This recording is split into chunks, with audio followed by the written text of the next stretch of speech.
My name is Gloria. I'm 44 years old, and if you'd asked me a month ago how I was doing, I'd have answered without thinking, fine. Not good. Not bad. Just, fine. I have a daughter, her name's May, she's 17.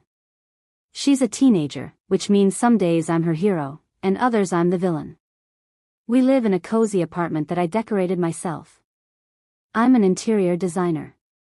I love what I do. I love creating spaces where people feel safe.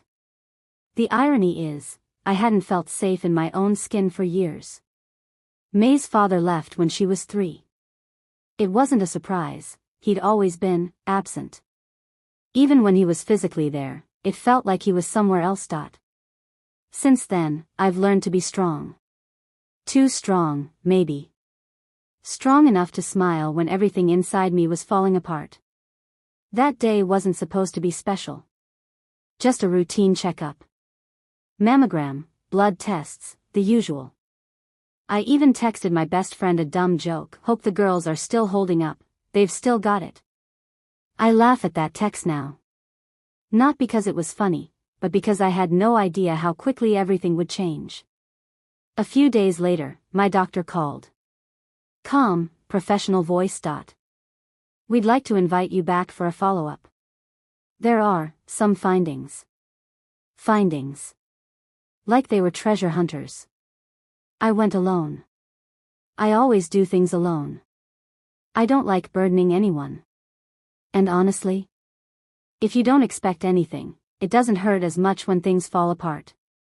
After the ultrasound, the doctor got very serious. He looked at me like I was already gone. We found a mass. We'll need to do a biopsy. Time stopped. I didn't scream. I didn't cry. I just nodded. Inside, everything went quiet. I got in my car. Turned the engine on. And just sat there. Staring through the windshield, feeling the world collapse into silence. Do I have cancer? It wasn't a question. It was a verdict. I didn't know yet, but something in me already knew. I didn't go home. I drove to the ocean instead. I sat there for hours. The wind against my face. Tears I didn't even try to stop. And in that moment, I let myself break. Just for a little while. You know what word I feared the most? Cancer. 3 letters. But it sounded louder than any scream. You have a malignant tumor in your breast, the doctor said. He said it so clearly. Like he was reading a weather report. I stared at him, thinking, is he talking to me? Or to someone behind me? Then I left. No drama. No tears. Just me, my coat, my shoes, and a weight in my chest that I couldn't name. At home, it was quiet. May was listening to music in her headphones, sketching in her notebook. I stood in the doorway, just watching her. And I felt something shatter inside me. She's my world. And I didn't know how to tell her the world might change forever. I sat beside her. She took off her headphones and looked up. Mom, are you okay? I wanted to say, I'm fine. Instinct. Reflex. But the words wouldn't come. I exhaled and said, they gave me a diagnosis. What kind? Cancer. She stared at me. Long pause. Then a whisper, are you gonna die? And in that moment, I knew, I can't. Even if I had no strength left, I couldn't leave. Not now. Not like this. I held her hand. I don't know what's coming. But I'm going to fight. Every single day. As long as I breathe, I'll be here. I promise. Then everything began, doctors, tests, forms, appointments, more tests. It wasn't chaos. It was a maze. And I was just trying to find a way through without collapsing. They prepared me for chemo. I read everything. Articles. Stories. Watched videos. I wanted to feel in control, and that made it worse sometimes. I wasn't scared of losing my breast. I was scared of losing myself. The first time I sat in that chemo chair, I felt like I was in a waiting room between life and death. Next to me was an older woman, maybe 60.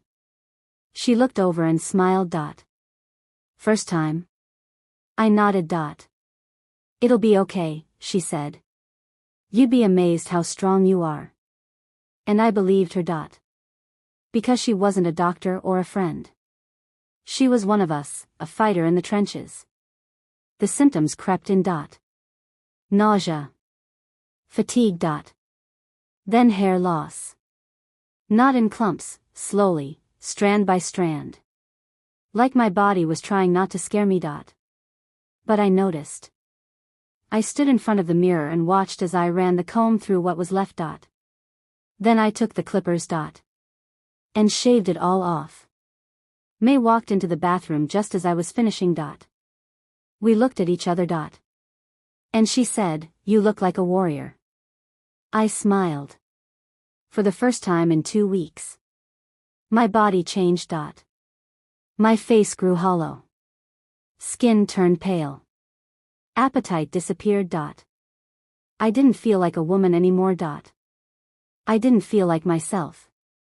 And that's the part people don't talk about. Losing your identity, not just physically, but emotionally. At night, I'd lie awake with a heavy, sticky kind of fear that crawled over my skin. I tried wine, didn't help.